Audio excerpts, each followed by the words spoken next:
Hello, I'm Andy Galino. September 11th, 2001 is one of the most infamous and tragic days in American history. For those who were heavily affected on that day, there is the Voices of September 11th organization. The Connecticut-based organization has an office right here on Albany Street in New Brunswick and welcomes students to come in and visit. I spoke with Mary Fetchet, the founding director of Voices, to learn more about them. Give me a little history of the Voices of September 11th organization. The organization really began in my home. I started having weekly meetings with another family member, Beverly Eckert, who co-founded the organization with me. And we began traveling into New York and then later Washington, D.C. What is the mission of the Voices of September 11th?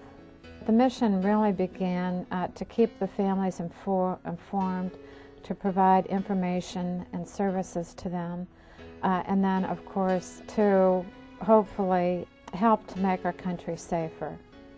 What types of services do you provide for those in need of assistance?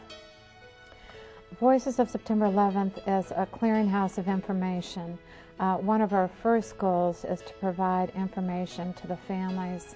We have a website, a weekly e-newsletter to distribute information. We also provide support.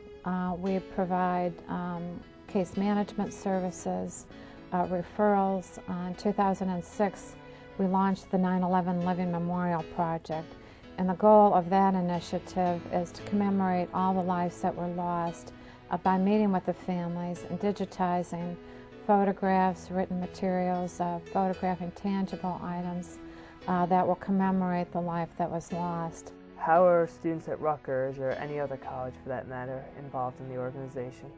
We've found through our internship programs, which we began very early on with other universities, when we opened our office in New Brunswick in May of 2009, I guess it was, we met with Dean Edwards, who is the dean at the social work school, and through that collaboration we had 4 wonderful social work interns.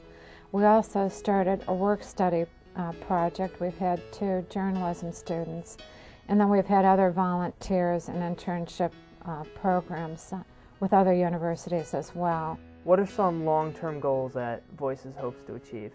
The long-term goals of the organization really is to create a digital archive that's going to be the voice of the families. We want the families to really tell the story about who it is that they lost. And then, of course, the wonderful memorials. We've documented about 600 memorials. There's, a long list of memorials that were built here in New Jersey to commemorate the lives that were lost.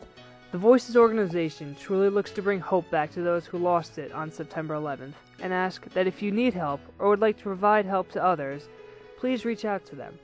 For more information on Voices, you can visit their website, voicesofseptember11.org, or you can drop by their office at 84 Albany Street. For RETV, I'm Andy Galino.